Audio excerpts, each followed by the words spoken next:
Welcome to another edition of the Basketball Teacher Podcast.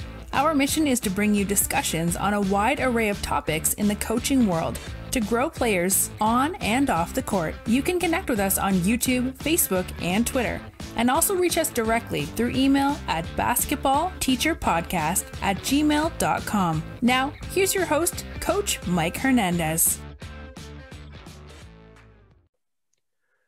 Welcome back, and thank you again for joining us wherever you are and on whatever platform you are listening to this podcast on. Whether you've listened to every episode or you're just joining us for the first time, your support, as always, is appreciated. I am so grateful to hear from people who say that they've watched so many episodes. I'm so grateful to hear from people who say they just started watching and they're sharing it with a bunch of people. Like, it's great. It's almost overwhelming, and I really appreciate all of you taking some time out of your day to listen to us. Now, today's topic is going to be very topical by the time it's released, because we're going to talk about some in-season practice planning. We're going to talk about what goes into making an effective practice in season, how much preparation for future opponents or tweaking things from past opponents goes into in-season practice planning, and just having a discussion about what it looks like and what it could look like for you and your program as well. So to help discuss that topic of in-season practice planning, very excited to be joined by Coach Kyle Diemer. Coach, how are you? Great. Thank you for having me. How are you? I am doing quite well. Really looking forward to getting into this, especially for me personally, because now I've restarted with my coaching in the winter. So I'm like, all right, I'm going to need this. I'm going to need this topic to talk about. So let's go ahead and jump right into it, Coach. Let's go ahead with your basketball journey or coaching journey and where the game's taken you. Sure. So currently I'm the head coach at Santan Foothills, and I just took over this program spring break. So it's been quite the transition. Got hired on the Friday of spring break, and then we never came back to school. So didn't get to meet any of my current players until June. I didn't even say goodbye to any of my former players because we never came back. So it's definitely been a weird transition, but before Santan, I was at Notre Dame Prep in Scottsdale for the previous 5 years.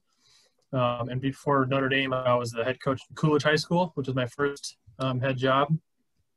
Just to kind of give you some background, went to Cactus Shadows, pretty much an Arizona kid growing up. Played for Nate Bjorken, who's the new head coach of the Pacers. And he was just a huge, I knew I kind of wanted to coach, but he solidified that I wanted to coach. Just the impact he made on me, that being that male role model and that positive influence that I really needed in my life at that time, just solidified I need to return that favor for future generations.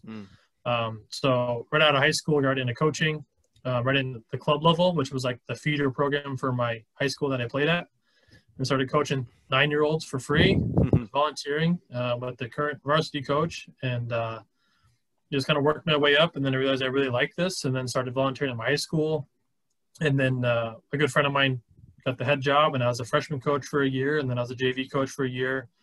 And then when I was 24, I took over Coolidge High School for my first varsity gig, which was a blessing in disguise at such a young age, because it really forced me to figure everything out. Took over a program that probably wasn't in the best shape as far as resources and facilities and stuff like that. So just really made me be creative and trying to figure out how we're going to get it done when we don't have what everybody else has. Sure. And I absolutely loved it. Even though I drove an hour plus each way, I loved. It's out there, Coach. It's out there. It's out there. For those who don't know, in Arizona geography, Coolidge is not exactly close to Phoenix. It's a ways away. Right. And but I loved it. The drive was worth it. The kids were worth it. Having your own program was worth it. Sure. And it was such a great experience, because I literally had to do everything. I was facilities, I was equipment manager, I was the bus driver, I was a teacher, I was the academic advisor, I was everything. And that experience is just so invaluable, having to do all those different things. And then my second year at Coolidge, my wife was pregnant, and spending 3 hours a day in the car wasn't ideal for a young family. And thankfully and luckily, I was able to get the head coaching job at Notre Dame, which was close to home. And so I spent the last 5 years there. And then my family and I moved out to the East Valley, which is, further from Notre Dame. And I was fortunate to get the head job at Santan Foothills, where they've been successful the last few years. Actually, they won 25 games, went to the Sweet 16 in the state playoffs. So definitely excited. We'll see if the season happens this year. But if we do, I think we'll be a solid team and excited to be on the court with those guys. And I'm curious because of just how unique of a situation it was with you getting the job and then all of a sudden things were shut down. Was that like kind of difficult to navigate? Like, like can I talk to, where's my staff? Where are my players? Like, how am I connecting to my guys? Like, was that like a challenge that you were able to navigate pretty easily? Were there some struggles with that? I'm just curious because it's so unique of a circumstance. Yeah, it was tough for sure. I mean,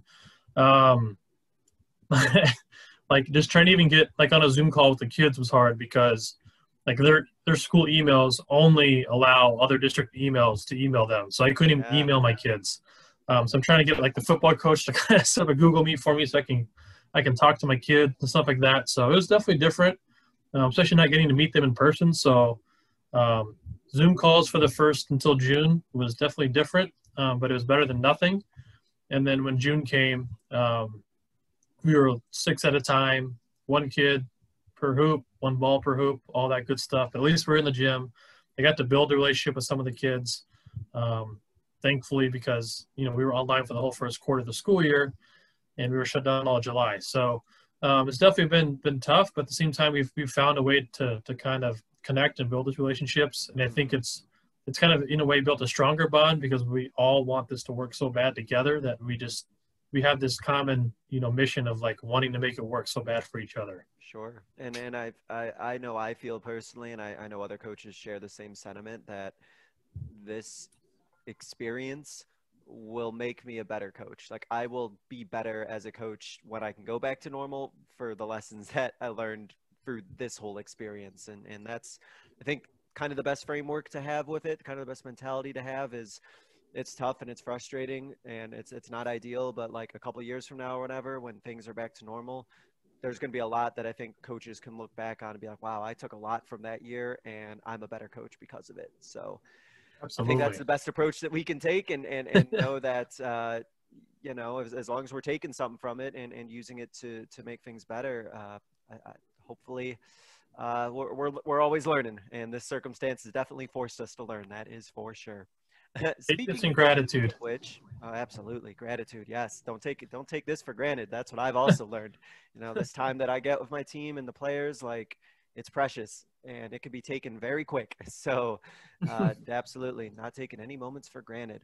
Now, speaking of coaching, keep speaking of getting better.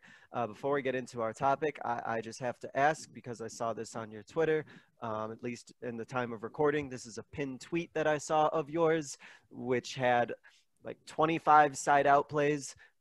There's probably more. If I looked even deeper, you probably got more than that. And so I just have to know, and you can share your opinion as well with our listeners.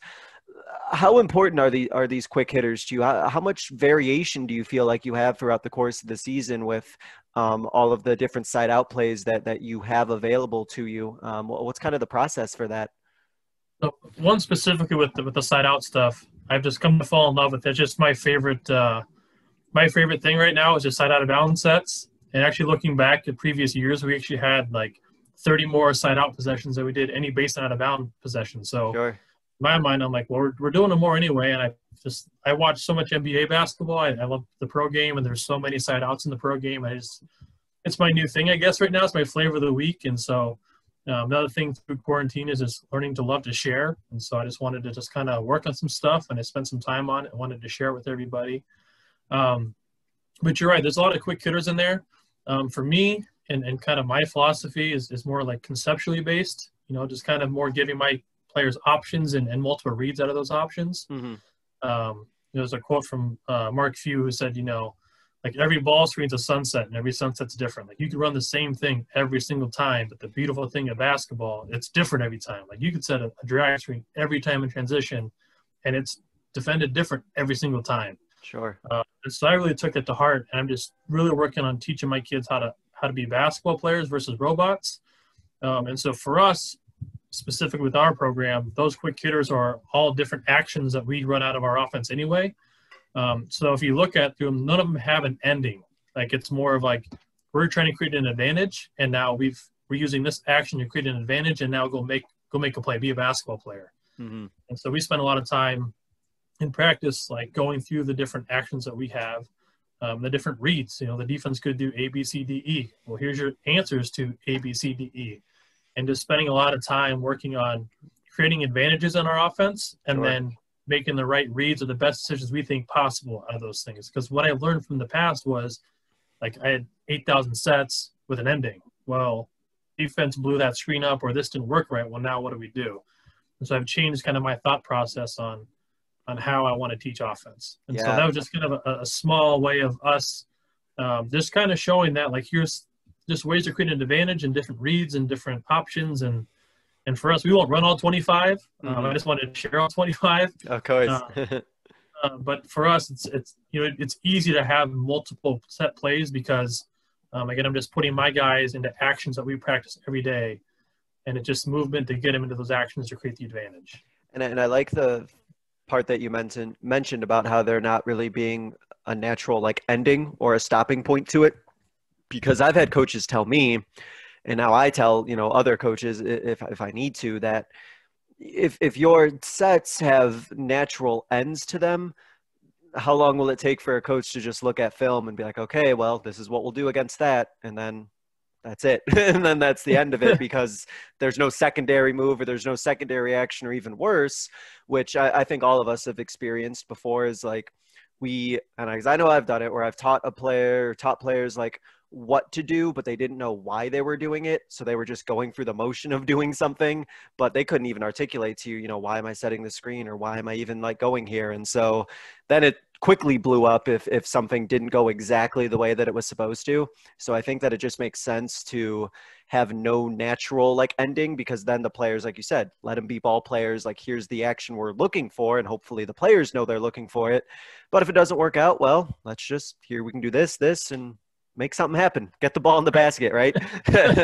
Right? Exactly. Isn't that the end goal? Absolutely. So, all right. So that kind of actually goes a little bit into some parts of our topic here, which is in-season practice planning. So first question is, how much of your practice planning when it's in the middle of the season is either a direct response of something that just happened in a previous game, or is in preparation for what you're going to do in a game? So for us, and something that I've changed previous years, I was always big on film, and I'm still big on film, but I'm bigger on practice film now than I am game film. And I'm more looking at the data of the game film, but applying it to our practice film. And so I started to use a system this year, which is called an OKR system. And it's more like OKR systems are used heavily in, like, businesses, as far as, like, I don't know, it's in this business world. And I had a conversation with a friend of mine who's in the front office of the NBA team. They talked about this OKR system and to how, it makes guys accountable, but provides growth and these different things. I'm like, that'd be really cool to apply to coaching. So I've just been messing with it all summer. And so we're going to try it this year. And what the OKR system is, you have an objective and then you have your key results. So for us, like I'll go through ours with you if you want. Sure. Just to kind of give you an idea. But, like, for instance, like, we have some different objectives. The first one is, let me pull it up here if I can find it. So, like, our first objective, which is, like, the big goal we want to achieve, whatever it is. Like, we want to be top 10 in defense. So the way we're going to achieve those things is we're going to hold our opponents to less than 0.8 points per possession, have a defensive rebounding percentage greater than 73%, less than 8 transition points a game, and force a turnover percentage of 21% or greater. So if you're looking at our defense, obviously it kind of dictates who we are, right? If we're controlling the glass, we're causing a lot of turnovers, less than 8 transition points a game, we're pressuring, we are it just kind of helps dictate where we want to be defensively. And then on the other side, like, for offense, like, our objective is to be top 15 in offense. So our key results are 8 or more paint touches a quarter, effective field goal percentage of 48%, 8 made threes a game, over 12 transition points a game, turnover percentage under 20%, and then 0.90 greater points per possession. So all those things are, like, black and white. We're either hitting those things or not hitting those things. And so that kind of dictates, like, for me, and kind of backtrack a little bit and get off track, but, like, for me, I know, like, every other coach, we have this awesome, like, coaches binders. We're handing out to our staff. Here's what we're going to do this year. We're going to do A, B, C, D, and E. And then, you know, like season happens, life happens, and you're off track. Like we're no longer doing A, B, C, D, and E because this kid's suspended or whatever. Like this stuff happens. Sure. And so this is just going to help keep us on track with here's what we agreed to. And here's where we're up to, like, actually track data to make sure we're sticking to what we said we were going to do. So on the game side of things, we're able to track those specific key results of those things that are black and white. We're either getting 8 paint touches a quarter or we're not. We're making 8 threes a game or we're not. And so then we use those as like a top level to kind of build our practices. So in order to support those, we have like specific like I give my coaches different responsibilities. So my assistant coaches, his results, you know, he's tracking paint touches in practice. You know, 50% of all our live possessions in practice should have a paint touch. You know, and we're going to give bonus points for points scored in the paint touch in practice. You know, we're tracking live shots in live segments. 80% of our shots should come from our shot spectrum. Another one is players are making 300 threes a week. So again, all these things we're able to track and make sure we're hitting those things. And if we're doing those things in practice, we're getting 80% of our shots at our shot spectrum. You know, we have 300 threes a week per kid being made. You know, we should make 8 threes a game. We should shoot an effective field goal percentage of 48%. You know, and if we're getting 50% paint touches in live practice, well, we should hit 8 a quarter. So those things in practice support our game data. And do your players are they aware, or are they going to be aware of like what those numbers and what those key results are? We will have different. There'll be more the top level ones. Like, yes, they'll know we want, you know, 8 paint touches a quarter. They'll know we want to make 8 threes a game, but they won't. The coach staff's gonna worry about the practice stuff. I just want the kids, you know. I think it's important if we're going to track it, then they should know about it because it's important to us. And if we're going to harp on it, then we need to track it. Sure. So at the top level, our players will be in there, but I don't want them overthinking, overwhelmed with it. It's more for us as a staff to make sure we're staying on track with what we feel fits our team. Right. I think that's just important to clarify. Kind of that last part that you mentioned is that, you know, you don't want. I don't think you want your team to just say in like a game situation be like, oh, you know, we only have seven paint touches this quarter. We need to get it like in the paint and like pass open like a wide open like shot or something like that. It doesn't sound like that like you'll keep track of it, but you don't want your players to be like necessarily consumed in thinking about those numbers all the time. Am I right in that, or do you want them thinking about it? There's some things we emphasize more. Like we're big on hunting the paint. You know, we have a phrase, you know, paint to great. You know, we feel as a staff that if we're in the paint, we're creating great opportunities. You know, we go from the paint to a great shot. So whether it's a layup, it's a foul, it's an open three, we just feel good things happen when we get to the paint. So if we think that's important, then we're going to track. We feel 8 a quarter is 1 a minute. That should be. If we're doing a decent job, we should be able to get to the paint, you know, once a minute with the ball. Sure. So yes and no. Like, I mean, we're not going to be like, oh my God, we only have 5 made threes. Like, you better start shooting more threes if we're getting to the rim at will. You know what I mean? There's that give and take a little bit, but yeah, I want the kids worried about that top level stuff, and then each coach, as I give them responsibilities, my assistant coaches, they're focused on those things in practice, making sure those things are happening. And then I kind of take that data and apply it to our practice film. And I value practice film more than I value game film because, you know, practice is where all the magic happens, and games is where you execute. So if we're not getting 8 paint touches a quarter, we're not making 8 threes a game, or we're not getting transition points, well, it's not because we didn't do it in the game. It's because we must not be doing it in practice. So now I'm looking back at the practice film to make sure, are we really harping on these things? Are we spending enough time with these things in practice? And then that gives me a direction as to either, yes, we are spending enough time, and if we are, we need to fix what's going on, let's figure it out, or, well, no, we're not spending enough time in practice, and no wonder we're not hitting those different key results. So just kind of the way I'm thinking about it this year, it's something I haven't done before, but it's something that I'm excited about and I really want to try. And I figured this is of all years, why not try something new? So that's kind of the way we're going through it. If anybody out there has ever used an OKR system within sports scenario, I'd love to hear their feedback. but something that we were looking to try out this year. I'm really curious, just because I know a lot of coaches don't really use practice film. Is that something you've always done? Is that something you've picked up along the way? Like, what's kind of developed that process? Twofold, I'd say. One is the high school level. You know, it's so hard to even film practice. Like, it's hard enough to get games filmed, let alone practice. Sure. But I just felt it was important for us to get feedback on. So I'm a big live action sequence stuff in practice. So we're going to do stuff live, and I think you're going to get the most reps out of anything in practice. So I should be breaking down practice film and giving you that as feedback for chopped up film. So we actually probably watch more practice film than we do game film, and they get a lot more feedback from practice than they do in games. Just because I think we spend more time there, and then come game time, like it's just time to execute. So we'll film practice. I'll break down film from practice, and then I'll actually give kids feedback with the telestrations and all that stuff. Like, hey, here's the right read. We didn't make the right read, and just kind of go from there. And with this OKR system that you're looking to implement, are you looking to get these results and get this live action and get all of this happening in game type situations in your practices? Are you looking at things that are more drill based? What do you see as kind of the process to make sure that these things are getting emphasized and worked on?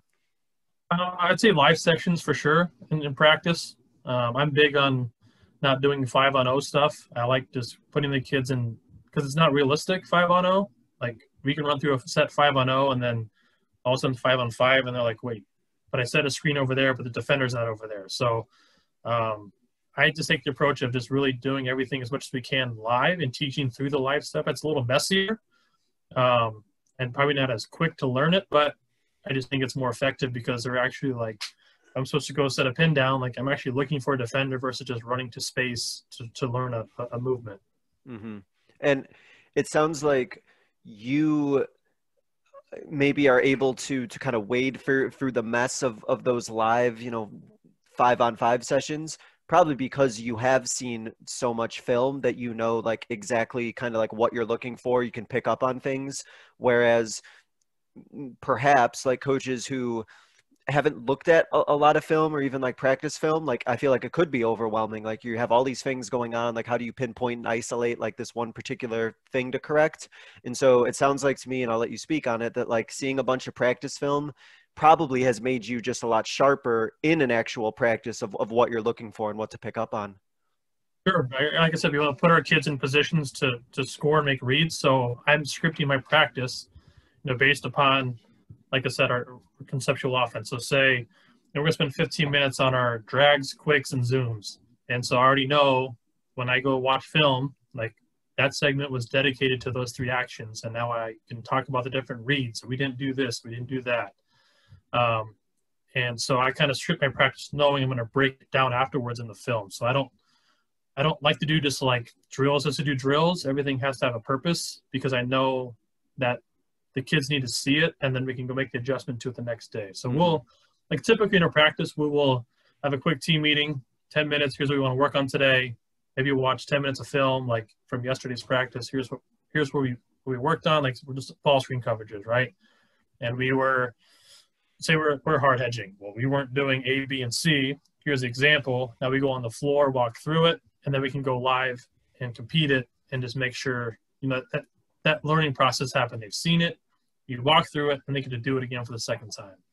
And this is all independent or isn't dependent on like an upcoming opponent or anything like that. You're kind of, it seems like, just focused on like, what do we as a team just need to get better regardless of who we play? Am I correct in thinking that? Yeah. I mean, I'm 80% us, 20% them. We have our base coverages and reads and things we're going to do. And then we have counters based upon, our scout. Say we run a lot of ball screens and we know the upcoming opponent's going to trap everything. Well, then, we'll spend some time on how we're going to attack when they trap our ball screens and stuff like that. But I'm more worried about us and just kind of, again, I think it's a beautiful thing of teaching the kids all the different options and reads out out of what we're trying to do. Because in reality, we're just trying to create an advantage to score, whether it's a 4-on-3, a 5-on-4, a 3-on-2, 2-on-1. You know, it's just, I just feel when that's our goal, is to create the advantage, we can talk about different situations. And it really doesn't matter what our opponent's doing, because we've gone through pretty much every situation in practice as it is. So we can just kind of emphasize, this team is a hard hedge team. Well, we've been through this in practice, so make sure we're doing, we're kicking ahead, or we're slipping early, or whatever we decide to do for that upcoming opponent. Mm-hmm. And that way it's just sort of like a tweak, or like it maybe either like an adjustment, or just like an emphasis maybe slightly more on something else, just and not rather like a complete overhaul, because like, oh, we're facing a team that does this, so we need to spend 30 minutes, how to break the 1-3-1 or something of that nature. It doesn't sound like that's really your philosophy, and that, if your team does the things that it needs to do, then everything else will kind of take care of itself. Don't get me wrong, we've done that too. I mean, last year, as 5A is brutal out here in Arizona. And oh, I know. I'm in 5A. Yep. At Notre Dame, we were undersized. We were young. I graduated 13 senior, so we had no varsity experience returning. And we're playing, top 10 teams every night in our region. And there are times like we're playing PV. Well, they got 3 6-8 kids. We have to make an adjustment. We can't do what we always do. Mm-hmm. So those things do come about too. I don't just throw that out the window, but I'd love to focus on it as much as possible, but obviously those instances still do occur. Yeah.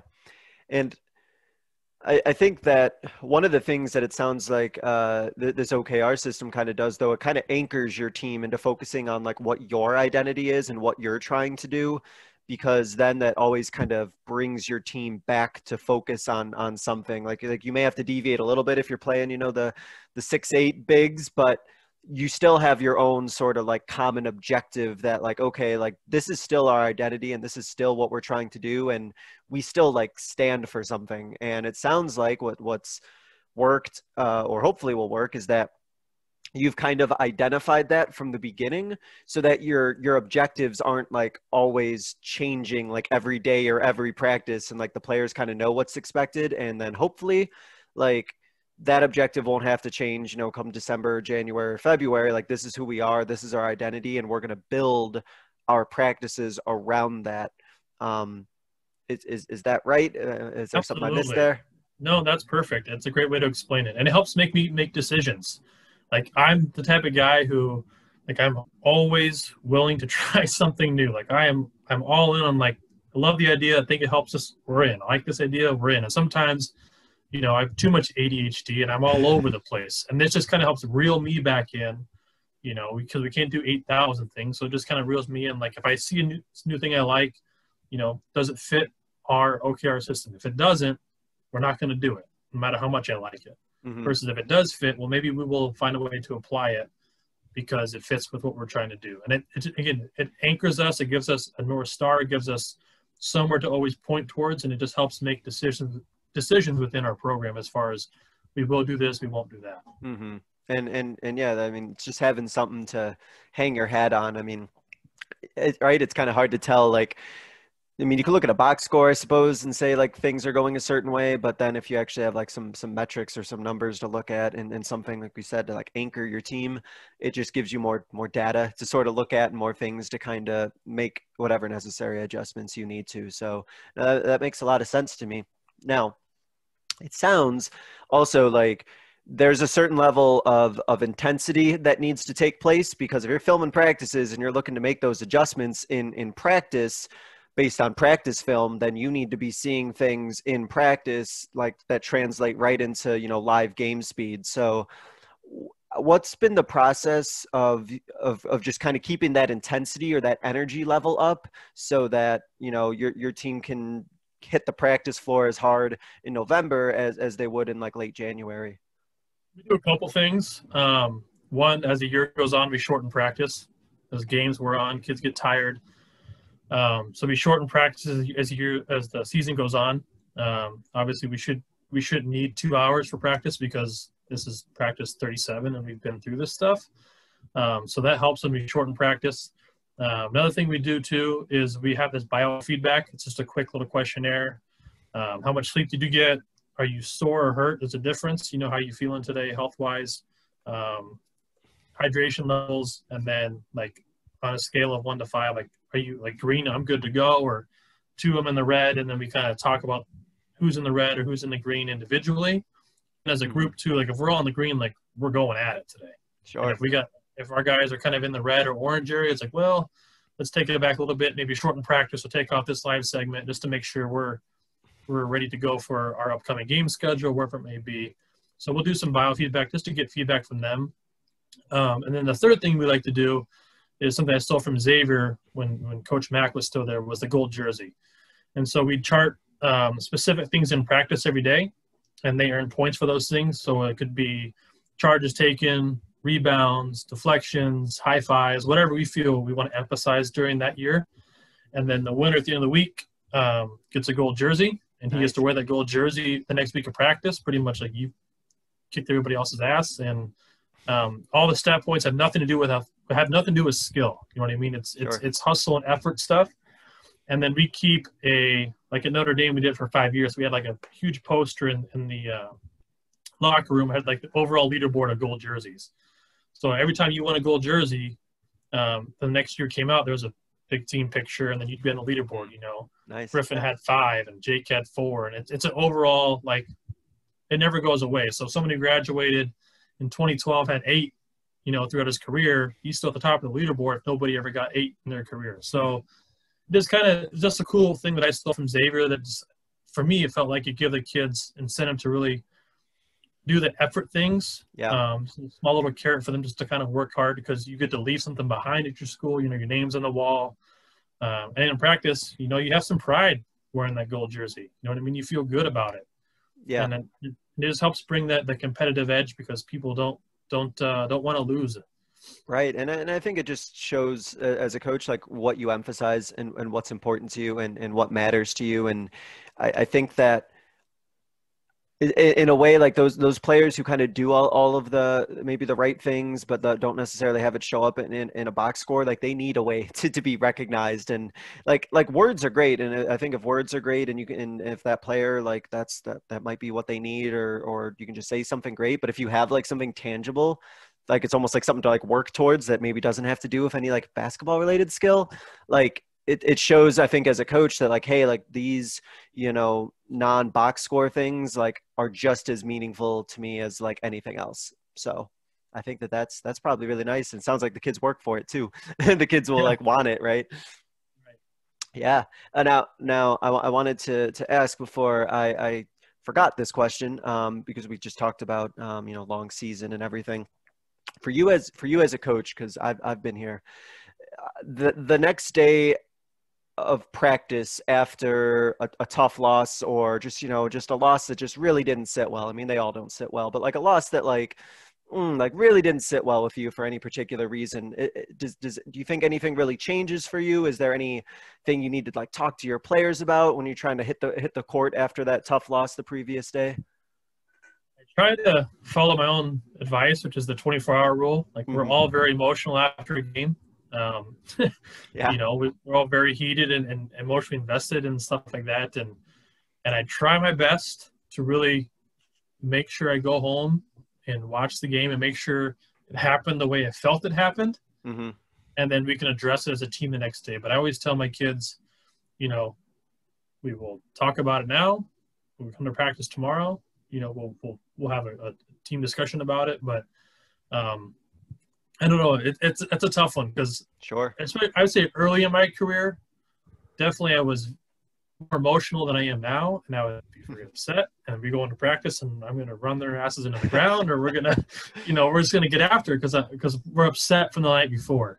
But what I've come to learn over my career is that doesn't do anything. All that does is compound the emotion and makes the loss drag on instead of trying to move on to the next play. Yep. You know, as coaches, we say next play all the time. Well, I need to listen to myself, and today's a new day, right? Sun came up today. It's a new day. We figure it out and move forward together. Mm-hmm. I like that a lot, because I know this from experience, and I'm sure you do too, that what happens is if you treat that practice the day after a loss like a certain way, Now the players know, like, if they lose a game, now they're like dreading practice the next day. Now, like, you've just almost snowballed this thing where now, like, their attitude isn't even ready to like get after it and like avenge that loss or get better. It's like, oh, like, well, we lost and now we're going to be, running ourselves to death tomorrow. And I feel like, for at least for me personally, like, you could lose a team pretty quickly if that's kind of the mentality that you have. Yeah, and that's something, that luckily I learned early when I was a lower level coach before I was a varsity coach. Because, right, you can lose kids early, and it's hard because we all want to win and we're all very competitive, and it's hard not to carry that over. You know what I mean? And yeah.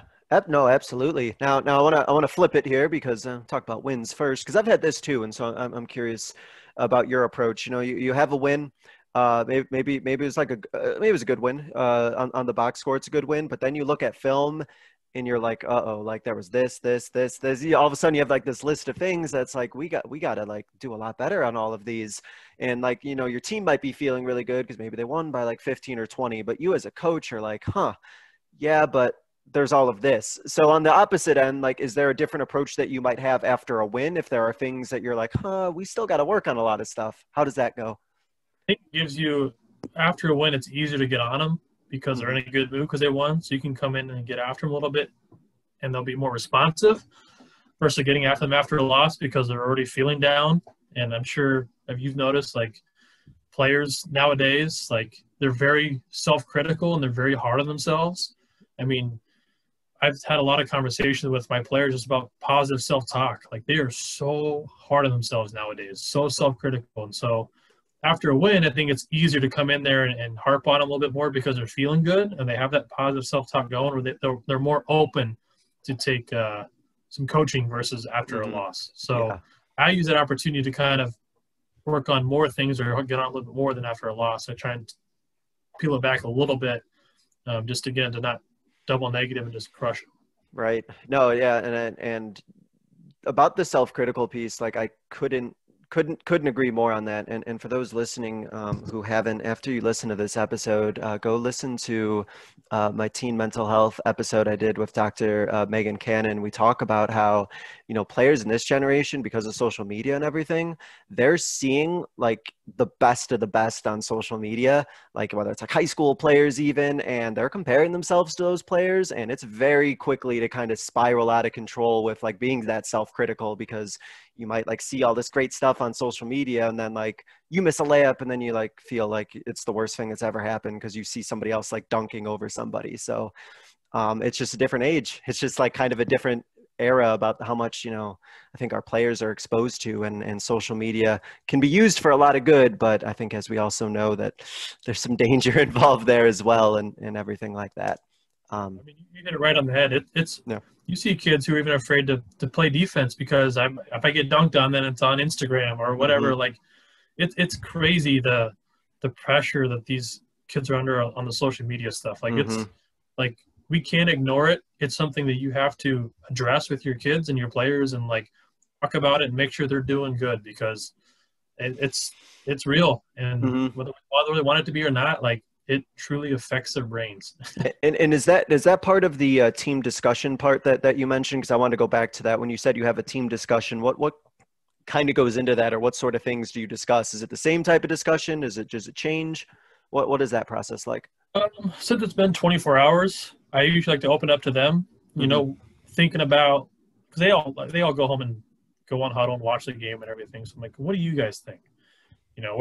Where can we improve, or where did we go wrong last night? And they know the answers, and it takes the pressure off me as a coach, because they say the same things I was going to say.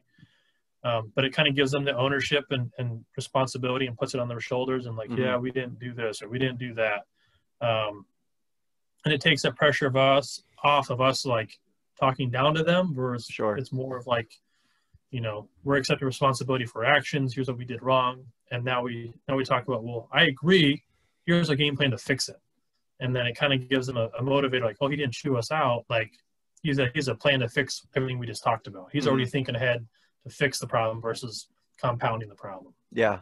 And I really like the idea of them being able to take ownership too. Like, if you ask them, chances are they'll be honest. And I know in my experiences, I've had like players who think they've done like everything wrong. And I'm like, whoa, whoa, we don't have to like go that far. Like, yes, you can still dribble a basketball. Okay. Like, like I said, it's just being very self-critical. Like they feel like everything they did was wrong if you ask them, and you almost have to like coach them through the process of like, no, not everything was wrong. Like what was, and then I've even had to do things where we talked about like, we lose a game by like 25, but like what did we still do well? And like you have to kind of almost coach them through those, because otherwise like you'll have like this rolling hill of just like negativity, and they think they've did every single thing wrong, and it's like, no, like let's stop for a second. So there's a great book on that called What Drives Winning.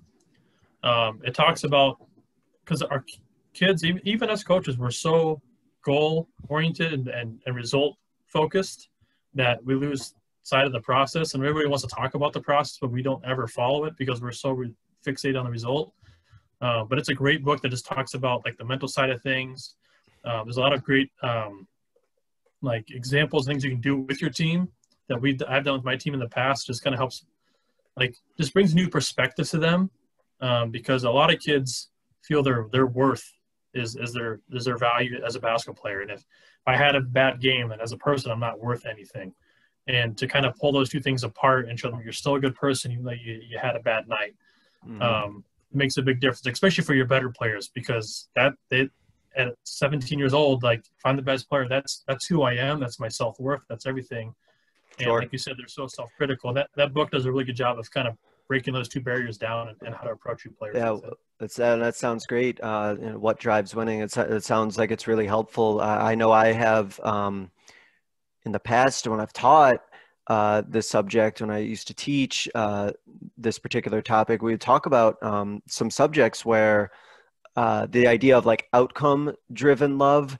And there was a research study done, and one of the things that came out of it was that players and teenagers sometimes feel that the love that their parents have for them changes based on like how good of grades they get or like different outcomes. And it's like, whoa, like it's really eye-opening, some of the research and data about that. So I think it is really good for coaches to kind of assess that when they have like an in-season practice after like a tough loss, that a lot of their players may be defining their own worth as people based on the outcome of that game. And we definitely don't want to get into that at all. So a lot of really interesting research there. And it sounds like that book is definitely worth reading, to just make sure that, we're keeping our players positive and rewarding more things than just necessarily on the scoreboard. And kind of pulling back to the OKR system, like, sure. It's so process oriented. Yep. Where we're focusing on hitting certain key results or whatever within our process, which if we're hitting those things, like, we don't ever talk about we're going to make the playoffs.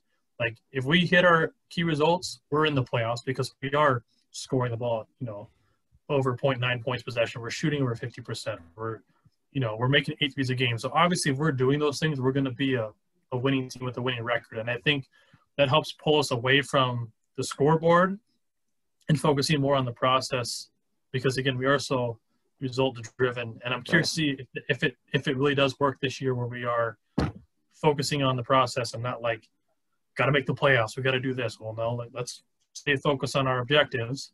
And if we hit these, everything else takes care of itself. Well, yeah, as a coach once said, if we make our goal is to make the playoffs and we reach that goal, we're going to get blown out in the first game because they've already hit their goal. So like if it's the process, then there's no end. It's like your sideline out of bounds play. There's no end sight in there necessarily. It all ties back together. Like it just keeps going and it just keeps building, and hopefully, success and doing well if the process leads to wanting to have more success, but it's not tied to, let's get in the playoffs, because then what? Like, are you done? Like, it's okay. Like, like you don't want to have it end there. So no, I think that all sort of ties in together. Now, so in your experience, when a in-season practice is over, what is the type of practice in season that is going to make you go out of the gym like beaming, pumped up, and say like, yep, this is like, we hit it out of the park? I'm just so big on this.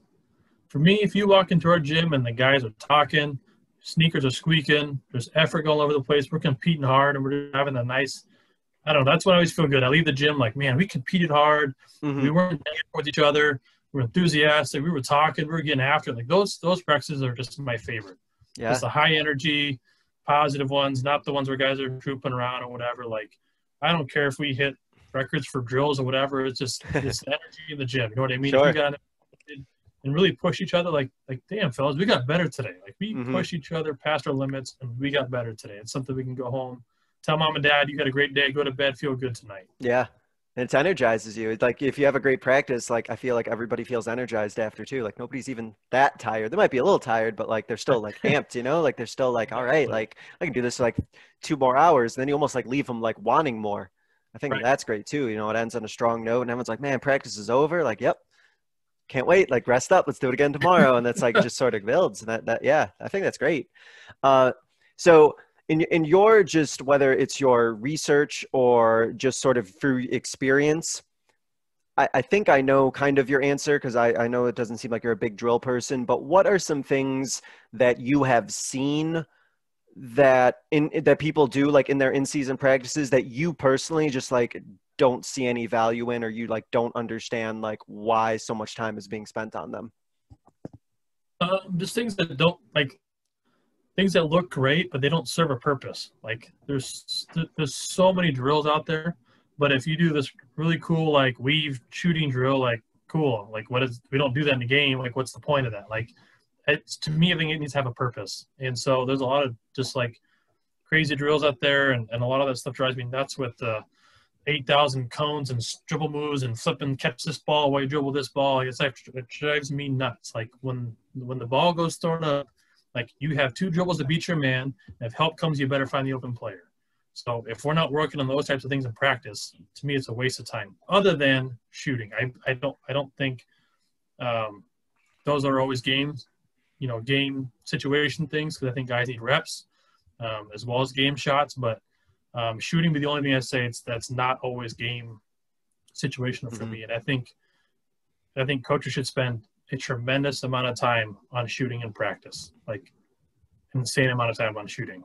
Yeah, I've gotten better at that over the years because I remember doing some drills or doing some things and we would execute everything perfectly, and then I would see their shot and I'd be like, oh no, like everything was great and then you shot the ball and I'm like, that why did we do all of this just for that shot to go like that, and so I think every coach kind of is like, we need to get more shots up. So let me go ahead and ask, like, what have you tried to do to get more shots up? Because like you said, in those live situations, you probably aren't getting as many shots as the players need. So what have you kind of worked in with that?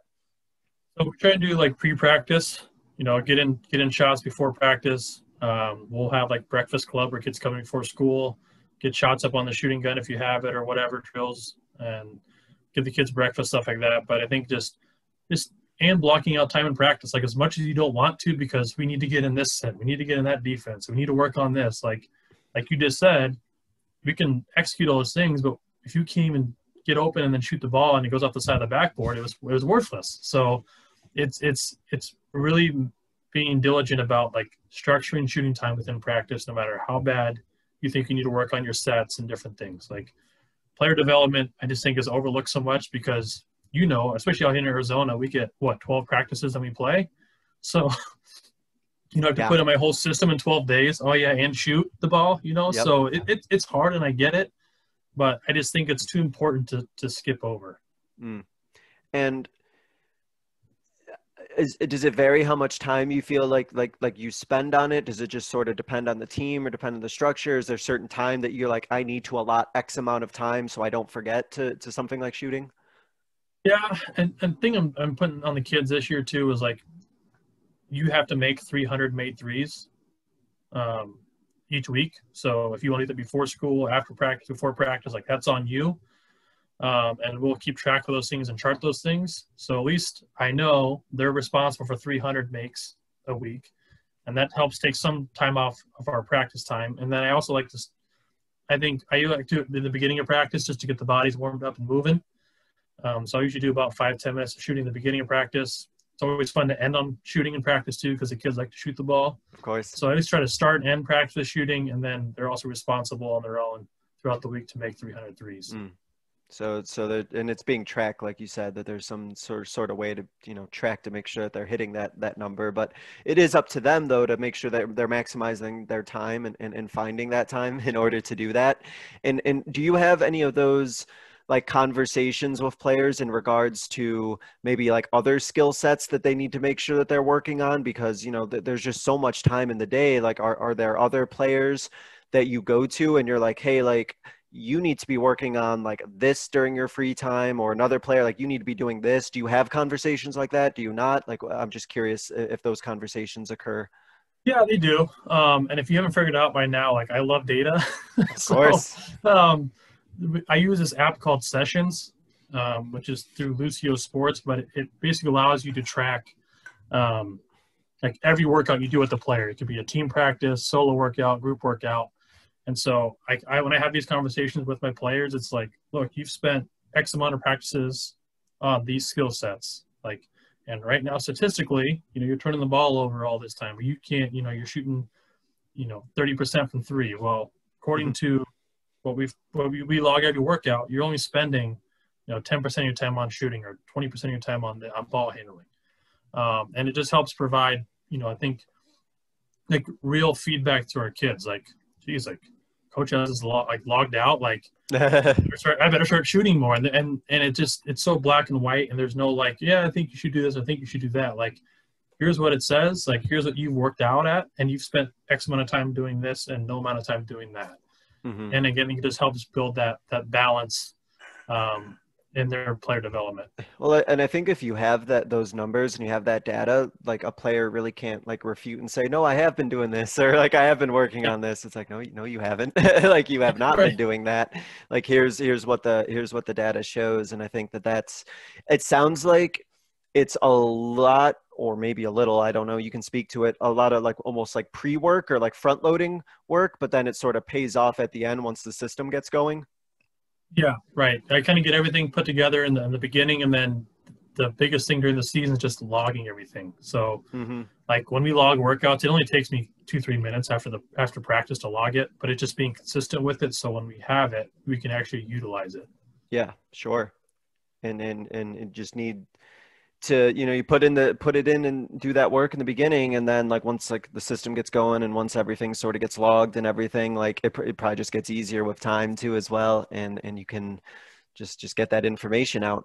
I wanted to touch on just the idea of practice film, because to me, the other thing that I struggle to understand is just time. Like, how do you, like, because do you not spend as much time on game? Like, are you spending as much time with game film as practice film? Like, how are you personally like able to maximize your time where you're like looking for your film, doing your practices, doing your games, as well as have a life outside of it? Delegation. That's something Sure. I struggled with early in my career, and my wife would agree. Like, I did not delegate at all. But I've gotten better with that. So like, I like to delegate the game film to assistant coaches. So I think it's good for them to sit as a head coaching perspective to watch the game versus an assistant coach. And they kind of get that ownership and growth as an assistant coach, as they all want to move up in the coaching world. So I spend a lot of the game film with the assistant coaches, let them break it down, give me your thoughts on what you think, and kind of chop it up or give me whatever you think we need to work on. And then when I'm watching game film, I'm watching what my assistant coaches have given me. So I'm not watching the whole game film. And it gives them huge ownership, huge responsibility, and they tend to love it, because, nobody wants to just sit there and be a yes man. You know what I mean? So they're involved making decisions. They have a voice in practice because they are the ones that breaking down the game film, and then which allows me time to break down the practice film. So like you said, this is a process, this idea of delegation, and I'm pretty sure that you'll be a good authority on this, that if for like a younger coach or a newer coach listening, like, if you don't do that, you're going to burn out real quick, and it might get pretty ugly pretty quickly. And it sounds like you were maybe able to catch yourself before it was too late, or did you feel like you were getting that sort of burnout? Was that sort of thing happening? I definitely think I got to that point. Yeah. My assistant coach at Notre Dame, who's a dear friend of mine, like, he is my therapist at times, like, just my go-to guy. And he told me, year one, you're going to burn out. Like, you're trying to burn both ends of the candle. You can't do it. You're not Superman. I don't care what you say, you can't do it. And every year he's reminding me. And by like year 4, like your body just can't take it. Like, I'm 32 years old. I had shingles. I had staph infection. I've had like all kinds of my body just like shuts down because I'm trying to do too much, and you have to delegate. Because I tell you what, I've tried to do it all, and you just, for your physical health, you just can't do it. You really need to delegate for your own health, and it's great for your assistant coaches to grow. And you're taking away their growth if you do everything. Yeah, and if you try to do too much, at least in my experience when I did that, like, and I'm not saying I'm perfect at this either still, like, you end up in a way almost becoming like resentful, or you can, because you're putting in all this time and maybe you're not like seeing the results, or you're not like necessarily seeing like the level of dedication that you're hoping to. Well, it's like, yeah, but you're spending, all of your life on this for some reason. Like, you need to take a step back too and understand that like these are kids, and like they have other things going on, and like this just can't just be all consuming, because then it's just, you're not going to get in a good headspace whether it's burnt out or annoyed or frustrated. And then it's like teaching, it's same thing. Teacher burnout is definitely real, and definitely the same thing could happen of coaching as well, for sure. Because this hour flew by, before we get to our concluding segment, Coach, is there anything else that you wanted to kind of like emphasize about in-season practicing? Anything that you want to just like touch on before we hit that concluding segment? No, I don't think there's no one way to do it, but I just think consistency is key. I think kids thrive on consistency and structure. So whatever you do decide to do, just try to be as consistent as you possibly can. Yeah, it'll save you as a coach a lot of headache too. If you're consistent, kids know what to expect. You know what to expect. You're not rewriting a practice every single day too. That helps to not have to get involved in that. So I like the idea of consistency. That's great. Okay, Coach. So to wrap up, 2 questions I ask every guest. First off, what is a coaching moment of yours from anywhere in your coaching career that you think others listening would be able to learn from? I think there's a lot of different things, but kind of what we just were talking about was just delegating. It's so important to delegate, to empower your assistants, and to spend time with your family. Like, you don't get that time back. And one thing that quarantine and COVID has really taught me, because I went from never ever being home to only being home, and like, when my daughter said to me, like, you're really going to be home when I wake up in the morning, like, the way that hit me was just like, geez, like, that's not right. And so just making sure that you make your family a priority, make sure you're delegating to your assistants, because at the end of the day, like, it's a job. It's not who you are.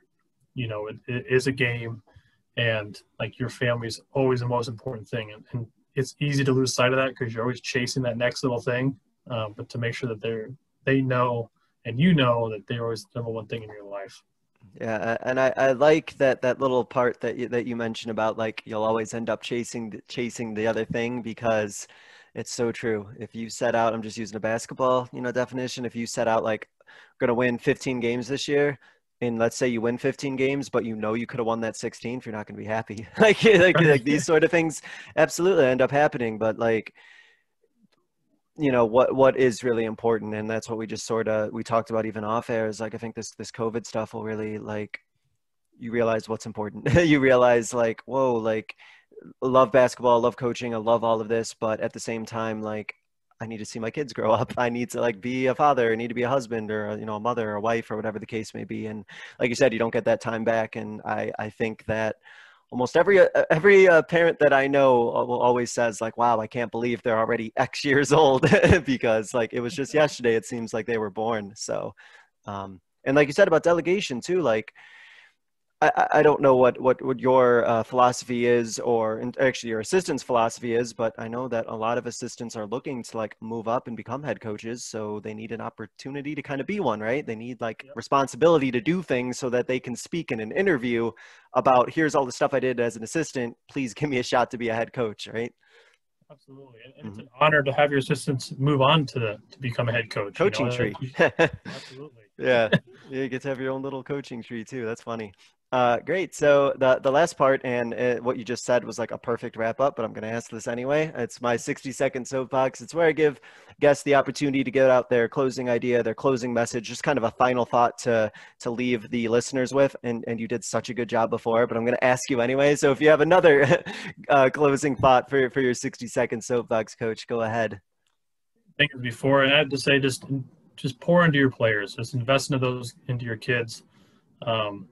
I know when I was in high school, like I looked up to my coach, like he never realized the impact he had on my life. Mm-hmm. And now that I'm a head coach and I'm a father too, like I just treat my players the way I want someone to treat my daughter. You know what I mean? And they really lean on you more than you'll ever know. And just to remember that when in the good times and the bad, so just pour into those kids, invest in them outside of basketball, and show them that you love them and care for them. Yeah, and just like how, if you're a parent, your kids grow up fast, those kids go from freshman to walking down in graduation very quickly. And so you want to make sure that you pour in as much as you can and just let them know. And, there are going to be, and I tell this to whether it's younger coaches or even younger teachers, like you're going to have a lot of players who you make an impact on, but they'll never really know that it was you who made that impact. And they might never say anything to you because they might not realize that it was you as a coach, but it probably will be. You'll probably give them something to look back on and say like, wow, I learned this and I can use this for the rest of your life. And said, if we just pour our love and all of our, heart that we can into those kids, like we get a lot out of it in return. Some we see and some we don't, but it's all awesome nonetheless, I think. So really cool. Really cool. Alrighty. Well, this is great. And there's a lot of information, a lot of things that we can reflect on. We talked about books, talked about this OKR system, which I think is really interesting as well, about in-season practice planning on the court and off the court. A lot of really good stuff that we touched on. So Coach Diemer, I want to thank you for spending some time to talk about not just in-season practice planning, but so much more. It was a lot of fun. Good luck with implementing everything. Hopefully everyone stays safe and you have some games to play going forward. Yeah, thank you. You too. And thanks for having me. And if anybody needs anything, like feel free to reach out. All about sharing the game, growing the game, just like you are now. So thank you again. Thank you. And if you need sideline out of bounds plays, trust me, you're going to get a lot. And thank you guys so much for spending some time listening to another edition of the Basketball Teacher Podcast. I'll see you guys next time. Thank you for listening to another edition of the Basketball Teacher Podcast. Make sure to connect with us on YouTube, Facebook, and Twitter, or reach us directly through email at basketballteacherpodcast@gmail.com. Take care, be safe, and we'll see you next time.